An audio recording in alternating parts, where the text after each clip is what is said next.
Here's what almost nobody is talking about when it comes to Russia and China.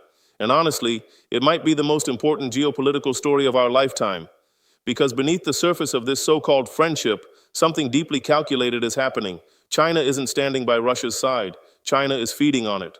While Western headlines keep pushing the narrative of an unbreakable partnership between Moscow and Beijing, the reality on the ground tells a completely different story, one of predator and prey. And what makes this so remarkable is that the loudest voices calling this out aren't Western analysts. They're Russians themselves. I want to walk you through exactly how this is unfolding, why it matters far beyond Ukraine, and why the decisions being made right now between these two countries could shape the world your children and grandchildren inherit. This isn't about a war in Eastern Europe. This is about the next 20 years of global power. Let me start with a metaphor because I think it captures this better than any news headline could. Picture a wolf pack, starving, desperate, hunting together out of necessity. They share a common target. They work in unison to bring it down. But the moment that hunt is over, the stronger wolves don't share, they consume. And when the weaker wolves collapse from hunger, those carcasses become the next meal. The pack doesn't survive by cooperating. It survives by cannibalism. And then, having destroyed itself from within, it can no longer hunt at all. That is China and Russia right now. Both of these countries, despite how they're portrayed in mainstream coverage, are exhibiting every classic symptom of declining powers. This isn't a Russia problem, this is a both of them problem. And when declining powers act out of desperation rather than strategy, they make catastrophic long-term mistakes to survive the short term. That's the lens through which everything happening between Beijing and Moscow needs to be understood. Russia's desperation is the part most people already grasp. They launched what they assumed would be a short, overwhelming invasion of Ukraine. And more than 4 years later, they're still grinding through it. Their military has taken staggering losses. Their economy is buckled under the weight of sanctions, inflation, and war spending. Even if Russia somehow achieved its objectives in Ukraine tomorrow, they would emerge from this conflict fundamentally broken. Putin is now banning communication apps inside Russia, not because he's strong, but because he's terrified of his own people coordinating against him. But here's the part the mainstream media keeps glossing over. China is walking the same road, just a few steps behind. China's rise was real, but it was debt-fueled. Enormous infrastructure, yes. Massive manufacturing capacity, absolutely. But now that debt is coming due and the markets to absorb all that production are shrinking. The United States has escalated its trade war. Domestic consumption isn't picking up the slack. And underneath all of it, China faces the same demographic cliff as Russia, a rapidly aging population that will soon require more support than the shrinking working-age population can provide. The Chinese Communist Party has been ramping up internal repression at a pace that should tell you everything. You don't crack down like that when you're confident. You crack down like that when you're scared. So when you understand that both countries are starving, that this is a wolf pack where every member is desperate, then China's behavior toward Russia stops looking like solidarity and starts looking like something far more cynical. Let's start with oil.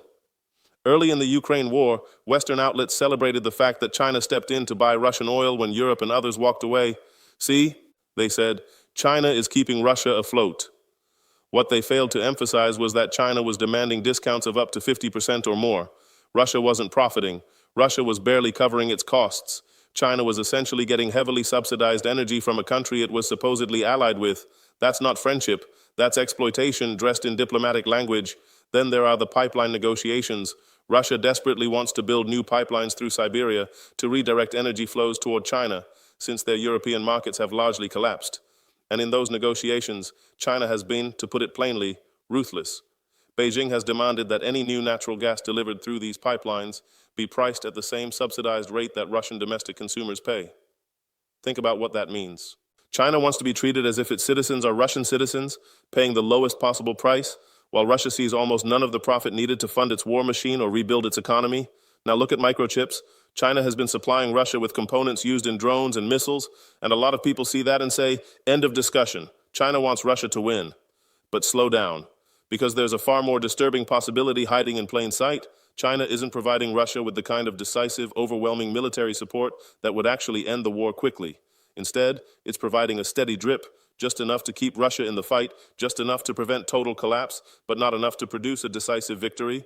And every additional month this war drags on, that's another month of discounted Russian oil, another month of favorable trade deals, another month of Beijing extracting concessions from a Moscow that has no other options.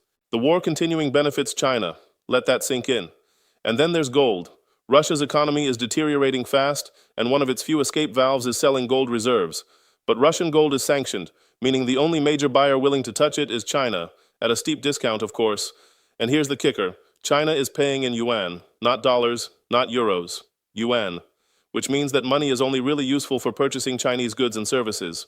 Russia is becoming financially tethered to China in a way that is starting to look less like a partnership and more like dependency. As the ruble loses value and more of Russia's economic activity gets denominated in Chinese currency, Russia's ability to operate independently of Beijing shrinks with every passing quarter.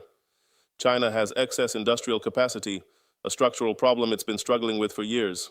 Too many factories, too much production, not enough buyers. Russia, suddenly cut off from Western markets and desperate for everything from consumer electronics to military hardware, has become a captive market for all that excess output, and China is charging inflated prices for it.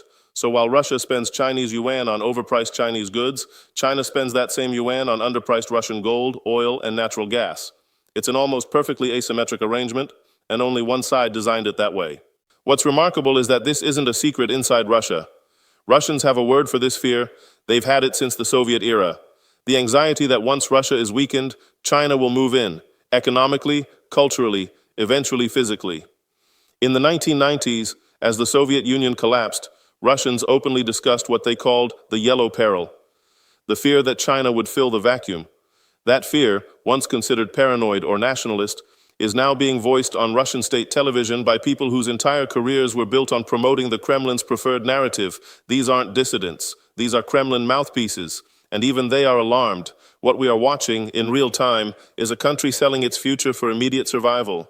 Russia, a nation with vast territory, enormous natural resources, and a historically proud identity, is trading all of it away piece by piece, not to an ally, but to a country that has coldly calculated exactly how much it can extract before Russia has nothing left to give.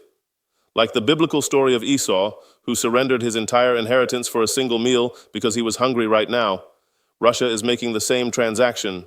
And China, with the patience and precision of someone who has been waiting for this moment, is on the other side of that deal. The consequences of this won't fully arrive tomorrow.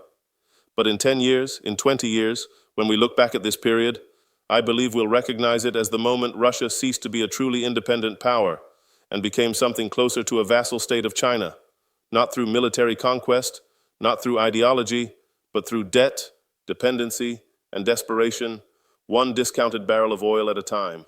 This is not just a Russia story. This is a story about how great powers fall, not always in dramatic battles, but sometimes quietly, in the fine print of trade agreements signed when there was no other choice. Pay attention to this relationship, because what happens between Beijing and Moscow in the next few years will do more to reshape the global order than almost anything else currently happening on Earth.